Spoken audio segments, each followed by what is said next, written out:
Well, good afternoon, everyone. Woohoo! I am in the enviable position to talk about a difficult issue that will seem like it's just wonderful because of what we just endured. Oh, sorry. No, it's in the other room. I'm using the microphone because we are recording the session to Zoom. So I don't think you'll have trouble hearing me, but I can adjust the volume if you are having trouble. I am kind of soft-spoken sometimes. Many of you know me. My name is Nathaniel Rasmussen. I'm the head of IT here at Schlow Library. And today I get to talk to you about a topic that has really kind of grabbed me for some reason. I just feel like it's something that resonates with our mission in libraries. And so I'm hoping to talk to you. And I would like this to be a conversation as much as a presentation. So I encourage you guys to shout out thoughts or raise your hand or whatever you're comfortable doing as we go along. I do have these slides that you see available. I'll show the slide at the end again with the QR code and all that. But all right. So scams, right? They seem to be popping up everywhere. Have you guys seen one recently? Did you get a text or an email or a phone call or something that seemed a little sus? Yeah. They're everywhere. Now I'm going to tell you a couple of personal anecdotes. My stepdad, I try to pride myself that the people that I provide personal tech support for get the best service and the best knowledge available. But yeah, my stepdad got an email that said, oh yeah, your MacBook Pro from Amazon is going to be delivered soon. And he's like, well, I didn't order one, right? So he calls the number and you can imagine what happened, but basically what happened, the thing that was really kind of insidious about that scam, right, was that what they do is they say, oh, well, we'll refund your money, no problem. Let's get on your computer and I'll help you do it in your online bank, right? So then he logs into his bank, and then they have this software so that, it looks like, oh, we're going to refund you $1,000, right, for the laptop. And right before like the submit button gets pressed for the $1,000 refund, an extra zero appears and it's $10,000. And so that's money coming to my stepdad, he thinks, right? And so then the caller says, oh my gosh, it's 10,000. I'm going to lose my job. You don't understand. This is terrible. I need you to help me. Help was go to Walmart, buy as many gift cards as you can and come back and read me the numbers. Or call on the cell phone, Unfortunately, he did. He lost about $600, I think, which is bad, but obviously it could have been much worse too. Thankfully, at some point, my mom, who was only a few months away from actually passing away, had enough wherewithal to say, something's wrong. Can you talk to Phil? Because he was acting strange, because the person was begging him to keep the secret and because he didn't want to get in trouble, and so, similarly, my dad out in Minnesota, I try to support them as much as I can remotely. They've gotten hit with those tech support, those pop-ups that say, oh, you have a virus, call this number, call Microsoft immediately. There's plenty of anecdotes. Does anyone else have one that they want to fill the room with their experience? Denise.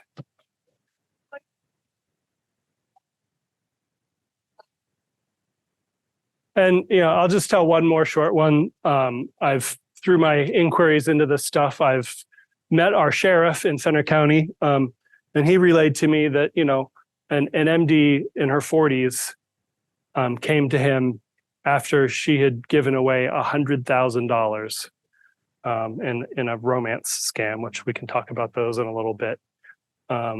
So I think the message I want to take is certainly most of us talked about seniors as an at-risk population for this. That's absolutely true, but at the same time, it can happen to anyone. I'm hearing, this is kind of news to me, but I'm hearing that it's teenagers are also a very high at-risk group because they're very trusting, and they think technology is their playground, so they're confident and maybe a little bit too confident. So it is certainly an ongoing issue, and you probably don't know how big of an issue it actually is. Maybe you do, but this this data is for the United States, and this is reported in 1 year, and it's $8.8 billion. Now that's reported. I have this in my notes. They believe 3 to 15% of all of these scams are being reported globally. Furthermore, there are reports that the industry globally might be 50 billion of reported cases. That's what they've measured. That means that this industry is almost the same size as the airline industry. It's pretty close to the movie industry. It's a huge, huge thing. And with that, I kind of want to play for you this short NPR story, because if you guys track this stuff at all, or you're aware of the kinds of hallmarks of what these scams look like, understand that that is never a static thing. They are constantly getting more sophisticated and more interesting and more scary. So let me play this story for you real quick. I think it's only about 4 minutes long. This message comes from NPR sponsor Subaru and the all-new 2024 Crosstrek Wilderness. Explore new territory with 9.3 inches of ground clearance, a stunning 11.6-inch touchscreen, and EyeSight driver assist technology. Adventure on the edge. Phone scams are surging because they're getting more sophisticated. The most pervasive kind involves con artists impersonating law enforcement in some pretty innovative new ways. NPR's tech correspondent Dara Kerr reports. It was around 1 p.m. on a Monday when Valeria Hado's phone rang. It was from a number she didn't recognize. His name is Officer Robert Daniels from the Department of CBP, something like this. CBP, as in U.S. Customs and Border Protection. Hado Googled Officer Daniels and it checked out, and the number and her caller ID was from his office listed online. He said he'd intercepted a package from Mexico. It was addressed to Hado. In that package, they found narcotics, they found cash, driver's license, and fake social security numbers, all under my name. He said he had a warrant for Hado's arrest. She was panic-stricken. I always get a little bit nervous or paralyzed if there's something legal that I have to deal with. I got very nervous and I cried. Then it got more complicated. Supposedly, she had 2 illegal properties in Texas, along with illegal bank accounts. Hado's from Argentina, but lives in Queens, New York, and has no connection to Texas or Mexico. And I was like, this is not happening. Like, this is just not real, because it just sounded so much like a movie. And this wasn't just one phone call. She was routed to multiple law enforcement agencies. She spoke to a U.S. Marshal in Texas who had a Texan accent, and a police officer in Queens who sounded like he grew up in the neighborhood. And the only way to fix the problem was to move her money from her bank account to a safe place. They really took me in a trip of darkness where I was imagining the police coming here, arresting me for all this illegal stuff. This scam is known as an imposter scam. It's the top fraud in the country right now. UCLA psychologist Alan Castell says this is why it works. They prey on our insecurities. So unfortunately, scammers are like psychologists in the wild. This particular imposter scam involving several law enforcement agencies is especially pervasive. The U.S. Marshals even warn about it on their answering machine. Please know, the U.S. Marshal Service nor any other law enforcement agency will ever ask you for money over the phone. Brady McCarran is a real U.S. Marshal. He gets calls from scam victims as many as 6 or 7 per day. Nearly all get the same script Hado heard.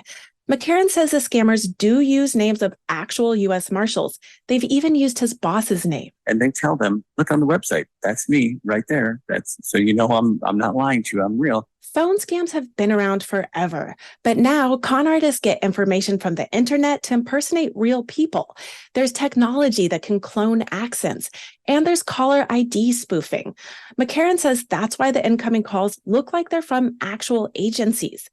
He hears from people who've fallen for this scam. They've lost $10,000, $30,000. Those are the phone calls I hate to get. And it tears my heart apart to hear these stories. The U.S. Marshal Service refers these scams to the FBI and the Federal Trade Commission. Lois Greisman from that agency says many of these calls are coming from overseas, and people lost a total of $2.6 billion to imposter scams just last year. What is particularly pernicious about the imposter scams is that there's a relatively high rate of people who are duped by them. Valeria Hato stayed on the phone with the scammers for more than 3 hours. They stopped accusing her of crimes and said she was clearly a victim of identity theft. If she wanted to secure her bank account, the only way to do that was to withdraw money and deposit it into a cryptocurrency ATM machine. That's when she finally drew the line, even though they threatened to freeze her bank account. I am not going to put any money on any digital currency. I don't understand those things. Forget about it. That's not for me. She hung up without giving them money, although part of her still believed their story. When she woke up the next morning, her bank account wasn't frozen. All her money was there. That's when she finally realized she narrowly escaped a scam. Dara Kerr, NPR News. So, the reason I thought that one was interesting, I mean, obviously it's a scary situation. You don't want to be facing prosecution for something you didn't do. But, one of the things I've always told people is like, oh, well, look up the number online. Is it real? And guess what? That's not a good tactic anymore necessarily, right? So these things just don't stay the same very long. Now I'm going to move on and just I got some really cool information up here too. I'll talk about this in a little bit, but these are kind of, they talked about the imposter scams, and there's a variety of different impersonation type scams that are really active right now. Largely, we just heard the government one, obviously. Could be a business, it could be Amazon, it could be Microsoft, it could be a charity. Denise highlighted the grandchild one, which is very common. Either I'm in jail or I'm being held for ransom, those kinds of things. Health insurance, tech support, obviously very, very popular way to do this, and sweepstakes too, right? Like, oh, you've won something fabulous, having done absolutely nothing other than clicked on this ad or whatever, right? So that's one sort of track, is when they impersonate, and then they also try to dangle something. I guess the sweepstakes could be over there. I should have moved it, but so you get these oh, you might have had identity theft, an incredible investment opportunity that only you know about. You're going to get a job, making $100 a day just sitting at home clicking on stuff on the internet, right? Those kinds of things. And then the romance scams too.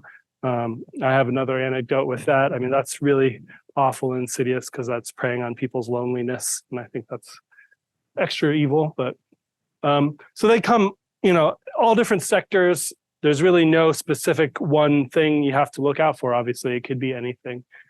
Keep going the wrong way. So what do we do? I'm going to evoke Socrates or Tyrion here. Know yourself, right? Where are you vulnerable? How could you be manipulated?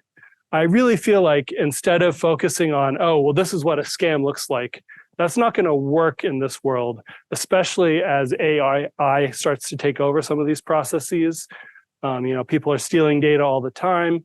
Denise said they had their names right, all the things right. Now they're talking, the NPR article talked about accents. Like, pretty soon, it'll sound like the actual person that on the phone, and it may not be that person. I mean, that's definitely something that's going to be happening.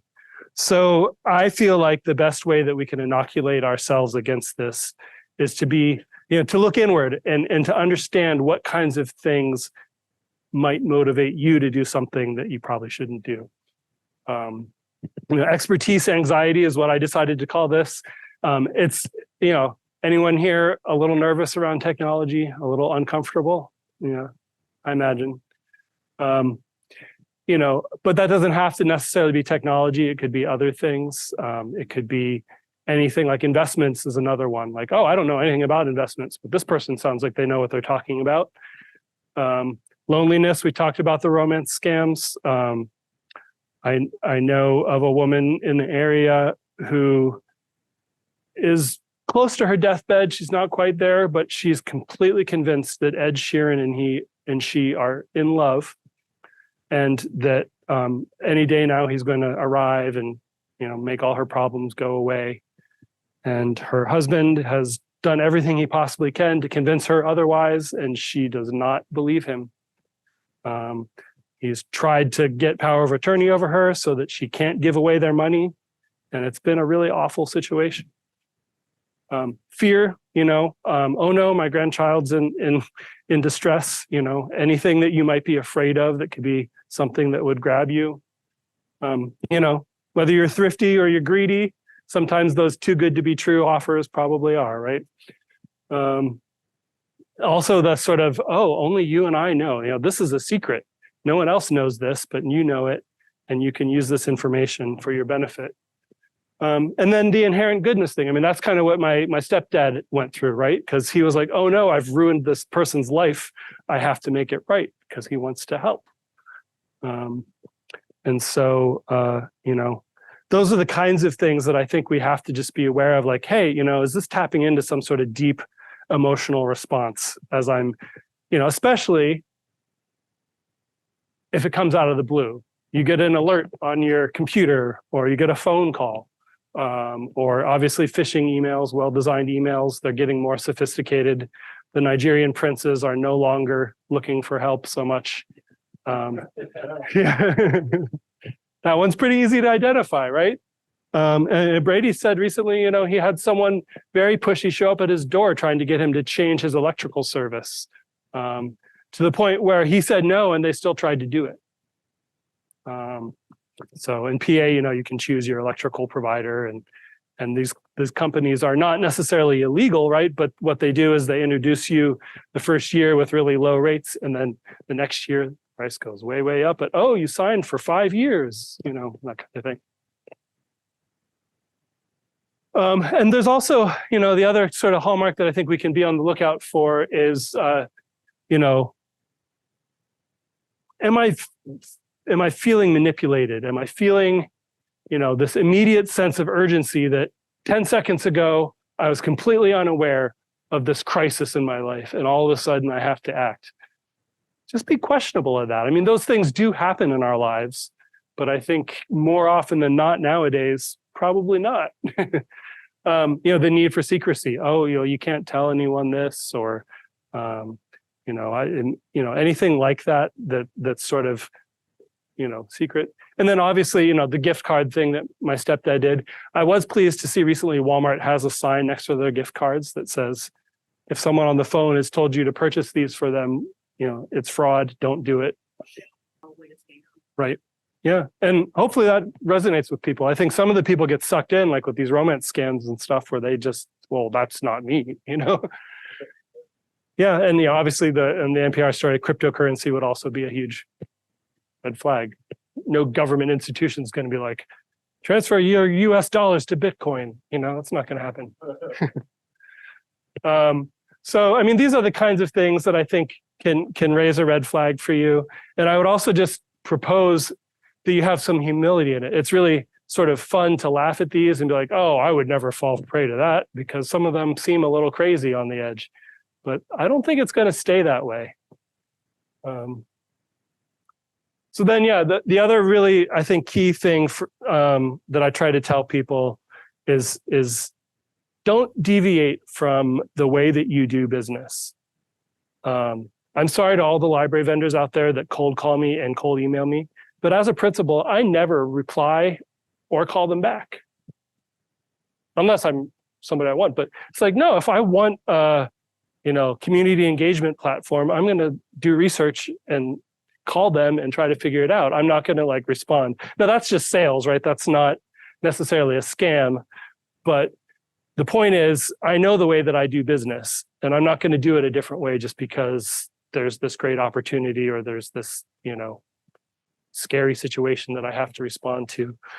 Similarly, if you get tech support from somebody, if you get a scary tech support alert, tech-related alert, go to that person, because that person will help you.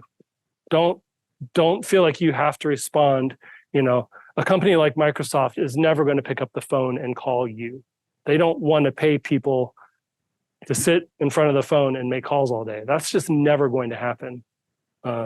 So if you get tech support from Microsoft, then call the number that you know. But if you get it from your cousin or whatever, call that person when you see that alert. Absolutely, that's exactly what I'm talking about. You're right.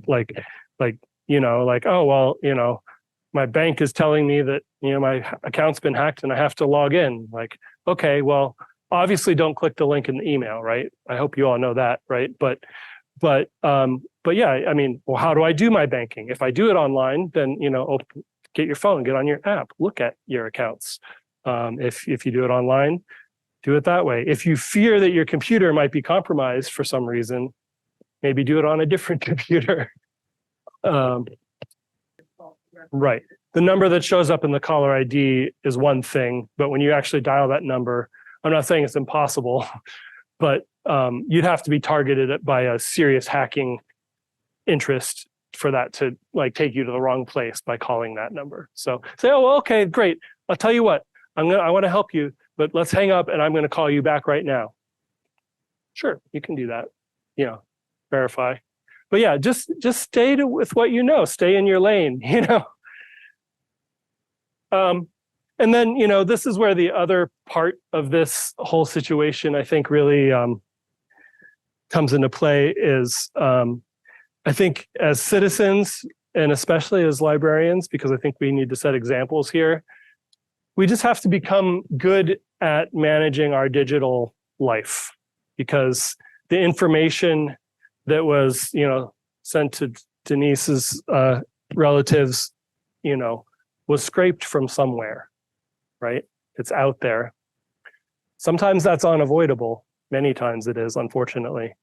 But I think if we all sort of work a little bit harder at managing our digital footprint, I think, A, you're going to be a little bit better protected, but B, you're also just going to be a little bit more aware as you go throughout your day. Like, oh, something's wrong because that's not my normal process, or that's not, information that I've shared, or, whatever it happens to be. Well, to start with, I mean, this is an IT guy telling you this, right? But keeping up with updates is really, really important in this day and age. I don't know, how often does Chrome update these days? It's like thankfully it's also often transparent and you don't even notice it's happening because people are doing that. Yeah, there's that too. Yeah. Smartphone updates, PC updates, whatever they are. That's a really good first layer of protection against this kind of stuff, because sometimes those scary pop-ups and things come up because something is vulnerable on your system that allows that through. If you stay on top of that, it's going to help you.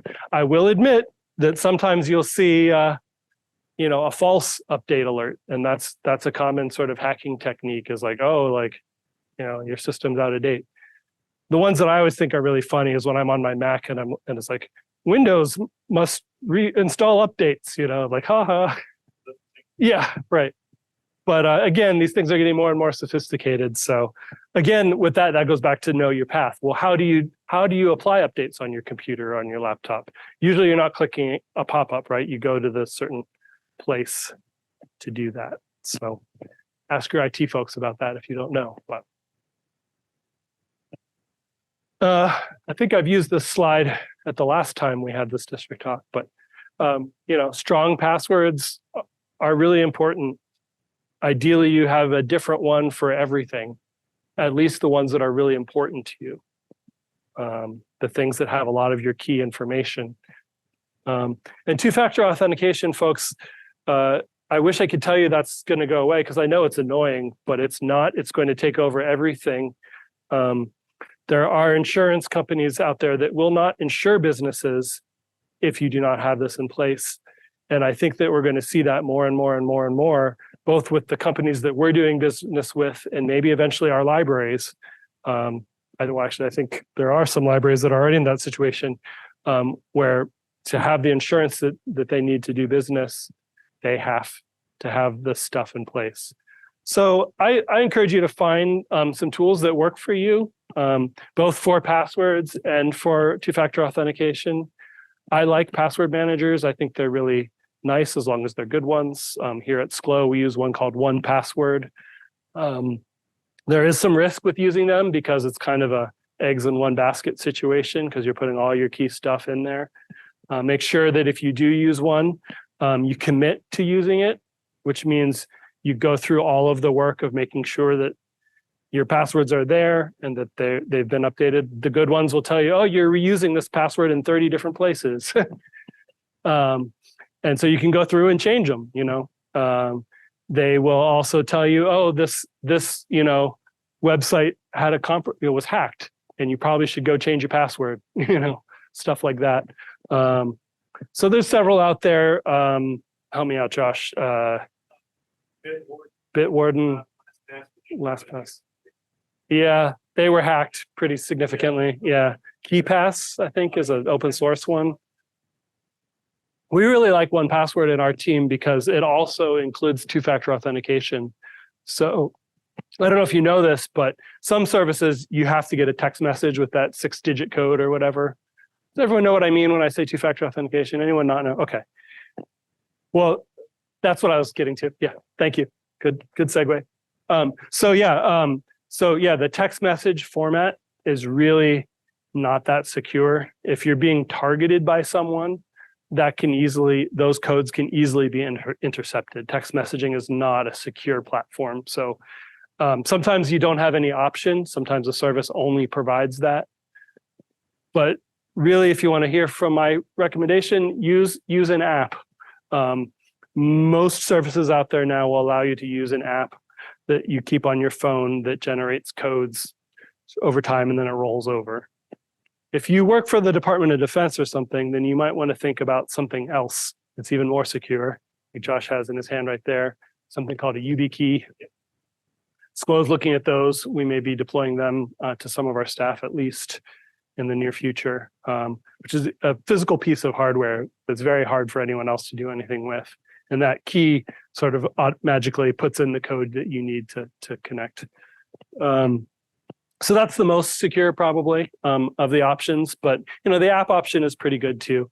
For a while, I wasn't recommending Google Authenticator, even though it was probably the most widely used, because when you got a new phone, if you didn't remember to save all your codes, your new phone, even if everything else gets restored to your new phone from your old phone, those codes used to go away. Thankfully, Google's finally sort of fixed that, but I did also learn that Google's transmitting that information in clear text. So at this point, I still wouldn't recommend it because they haven't encrypted it, which is pretty important for that kind of thing. But yeah, 1Password is good. We've used one called Authy that's really nice. I think that's probably the one if you're not going to use a password manager. Authy, A-U-T-H-Y. Sometimes it can be really frustrating and confusing to get this stuff set up. So again, turn to the district if you need help or your local IT person or whatever. But I really encourage you to start embracing this because it's not going to go away. And I think, we just need to not only be comfortable with it ourselves, be able to help patrons as they come in with these kinds of. Yep, Microsoft is a good tool too. If you're a Microsoft shop, that's a good one too. And then, sort of general privacy awareness tools, I think can be helpful here too. So, your incognito, that's the Chrome version. There's others, there's private tabs in Firefox. I don't remember what Safari calls them. That's a nice tool to have sometimes to make sure that things are going to work for you because, if you're trying to check out like what your banking situation is, that makes sure that when you go to your bank, if you're in one of these tabs, any of your existing cookies and stuff aren't going to be at play. So it's sort of a clean slate, so to speak. It's not completely trustworthy, but it's better than nothing. There's cool tools built into Firefox that lets you sort of containerize your web browsing so that if you're on Facebook, your Facebook traffic is sort of kept separate from the rest of the web. 'Cause I don't know if you know this, but if you have a Facebook account and you are logged in your browser, a large percentage of the web will have those like us on Facebook buttons on their website. Facebook is tracking you all across all of those platforms all the time and collecting anything they can from it. There's been some interesting court cases on that stuff. It is going away, but you know, it's always evolving. There's great tools like Brave is a web browser that's specifically targeted towards privacy. Install it on your system. You know, you may not use it every day, but it would be a good fallback to check on some of these things and look at it. Messaging Signal is something I always like to plug. It's like text messaging, but it's end-to-end encrypted. So theoretically impossible for anyone to see the contents of that message between your phone and the person you're sending it to. They also do video and voice chat that way as well. So it's a good tool to have in your toolbox. Even if you don't use it much, set up an account, try it out. KeyPass, I believe, is free. It's also harder to use. Bitwarden is free. And frankly, if it were me, if I had to choose between antivirus on my computer or a password manager, I would choose a password manager. Yeah, like everyone thinks antivirus is so important. Yeah. It is. It is. I'm not going to say it isn't, but are pretty good. Yeah, exactly. So, and you know, 1Password has a family plan. So if you have a household, that can be really great because you can share passwords with your spouse or your children in a secure way. Yeah, with 1Password, you can install it on, once you have the subscription, you can install it on lots of different devices and your passwords go with you across those. Yeah. I'm sure there are others like that too. And thank you, because I meant to emphasize that earlier was when I say and make the commitment when you choose one of these, that means follow all of their steps. You know, they'll tell you, oh, you need to set up your emergency recovery kit or whatever it is. And then you follow those instructions. If you don't, you could be in big trouble because all your passwords might be inaccessible to you because some of the stuff is encrypted to the point where if you lose your access, you're kind of locked out. So it's really important to commit to all of the steps. And that makes a lot of people nervous and they don't want to try. But I'd say it's worth it. Exactly. So why are we talking about this today? I mean, I want you all to stay safe out there, but I feel like this is kind of in our ball of wax as librarians, right? This is an information literacy that many people are lacking. And I think that, you know, we probably have a responsibility to try to address that a little bit. What are we trying to do here at Schlow right now?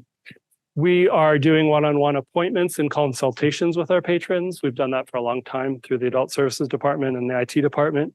We also have office hours now in our IT department so people can just pop in.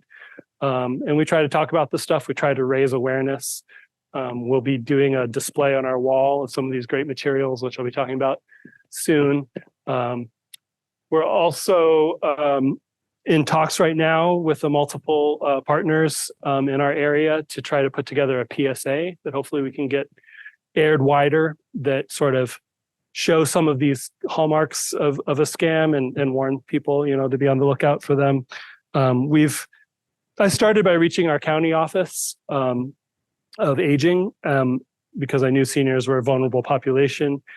They said, oh, well, you need to talk to the sheriff. So I gave the sheriff a call and he's the one that dropped by this mother load. I have one of everything right here. We have a bunch more upstairs that we're going to be displaying. But apparently, county sheriffs have access to all the good stuff. So this stuff is apparently free to him. He just asks for it and they send it to him and then he tries to give it away. He says when he goes to community fairs, nobody cares. They pass over that for the free pen or whatever. But I think in a library, you know, people are more curious about information. I think it might be the right place to present that. So I'm hopeful and I invite you to come take a look at this stuff. But yeah, also you could talk to your state legislator. Or, they had some materials that we got. I don't say they're quite as good as these that we got from the sheriff, but they might have some things. I was encouraged to speak to the counseling office of our local high school because of the teen threat. I haven't done that yet, but I think that would be interesting. So I'm starting to think maybe in addition to the PSA, we need to have some kind of panel discussion where we have experts from law enforcement and from, Penn State obviously is a great resource we have here. There's some professors that actually study this stuff. So we're hoping to do some of that as well, and just continue to sort of find ways to get the word out, through partnership ideally. So whether that's, a senior center or something like that you have a relationship with or would like to have a relationship with, this might be a good place to start. Anyone have any other ideas? Because I'm all ears. I'd love to raise awareness a little bit more. For sure. Yeah. Yeah. I mean, that's the thing too, is like, I think I saw this with my dad. I mean, the police locally were pretty good. But there was this moment, it's like, well, now what? Like, how much has been exposed? What do I need to do? What's the next step? And so, yeah, I think I like a lot of these materials because they give you some of that, but it's always evolving. I have a resources slide up here. It might be next. Yeah. The AARP Fraud Watch Network is probably the best one that I found so far. It is obviously geared towards seniors. So it may not be the best general purpose thing, but it has really good tools, especially in that vein. Like what phone calls do you need to make? Who, what sort of things need to happen? At identitytheft.gov, that's a place that you can actually go if you feel that you've been identified. I mean, you probably can speak about that too. Report fraud is one I was thinking of. Reportfraud.ftc.gov is a place that you can go to report your fraud and hopefully increase those reporting numbers. Because I think one of the things that we're dealing with here is people saying, oh, well, that's something that happens to other people. I also can't more highly recommend you check out this Atlantic article. I just found it last week. I think it came out, but it's really cool because I feel like they got it right. Like at least it resonated because I was thinking when I was preparing these slides that I wanted to really focus on that, like know yourself stuff, and how do you sort of get your own house in order so that you're sort of inoculated against some of this stuff. And that article does a really good job. So I definitely recommend you take a look at that. It's kind of cool and interactive too. So we also have, maybe Brady was going to say something about this, but we have a cool email that Vince Giordano and Juniata County Library sends his staff once a year. That just is sort of a quick checkup, like, have you changed your passwords recently and stuff like that. Just a nice thing. It might be something that you can copy in your own library. So definitely take a look at that. If you're looking for a little fun scammer payback, there's lots of YouTube channels out there like this. But if you want to see these scammers getting, exposed or hacked themselves or something, this is a group of a lot of different people that have worked for years to do this, and they're coming together to try to really do it. And they shut down, I think, the largest known call center yet for this stuff. And when I say that, there are like hotels full of people it's a call center where this stuff is going on around the clock, right? Mumbai right now is the leading jurisdiction to do this work because the police don't really care, I guess. Exactly. Yeah. I mean, you can't necessarily blame the individuals. It's the larger organization. Yeah. No, it's true. I mean, often you talk about human trafficking. That's a big thing. These, right? Yeah. I mean, it's crazy. Exactly. So, I mean, the scammer payback, it's not so much, they don't really go after the individual person on the phone. They're trying to find out where this call center is, who's running it, who's in charge, that kind of stuff. One of the reasons I like to watch that, though, it is fun, right? Because it's sort of, haha, gotcha. But at the same time, you get to see the tactics in play because they have recordings of all these phone calls and stuff. So you can see how these people are trying to manipulate, what they think is a dear old lady from the Bronx that's actually this guy in California that was changing his voice to sound like a dear old lady in the Bronx. Yeah. And then I mentioned, the other potential resources you might have available to in your own community. But I think that's all I had. Finishing about 10 minutes early. I think that's probably okay after the day we've had. But any other questions or comments or thoughts? Brady. And if you're on Pales, and I know many of you are, that'll be coming whether you want it or not. Because we just passed a new policy about this kind of stuff. I'm sorry, I'm involved with Pales, but looking at that specifically, what kind of information is in your ILS and what needs to be there versus probably doesn't need to be. Yeah. I mean, then you talk about the size of the industry, you talk about the sort of loss in productivity of something like that. I mean, how do you even quantify that? That's pretty crazy. Yeah. I probably should hand in my IT card because I haven't mentioned the word ransomware once. And that's the thing that keeps me up at night the most, probably, right? And that's kind of what Brady was talking about. And I believe Michigan was also ransomware. I think it was.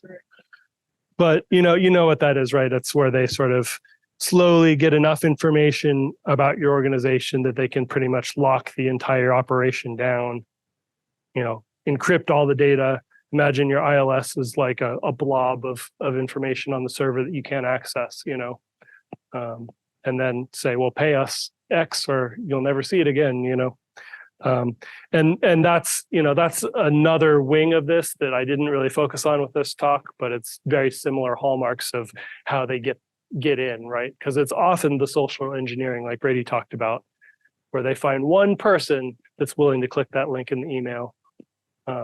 And then that sort of is the domino. So, yep, lots of stuff to be concerned about, but I'm optimistic. And I think we're in a good position to help our communities with this. So, thank you.